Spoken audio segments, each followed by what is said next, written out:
My mom kicked me out of the house 9 years ago to please my stepdad, saying she didn't want to see a reminder of my dad in her house.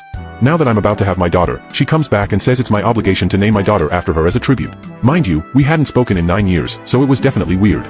She didn't ask anything about me and just jumped straight into talking about my daughter. That's when, out of nowhere, she told me she'd always dreamed of having a granddaughter named after her and was happy her dream would finally come true.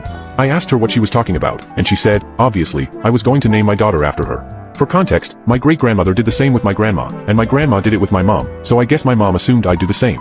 I told her I wasn't going to do that and that I never planned on continuing that tradition. She asked me what I meant and if I already had a name picked out. I said no, just that I didn't want to name my daughter after her because she didn't mean anything to me anymore and hadn't been my mom for a long time. She said that was ridiculous, that everyone had respected the tradition, and it was my obligation to do the same. Since I wanted to be difficult, she said she was coming to my house to settle things and demand her rights. Then she hung up. My grandma called me right after, all worked up, saying my mom was serious and had stopped by her place, saying she was coming to my house. So, as I'm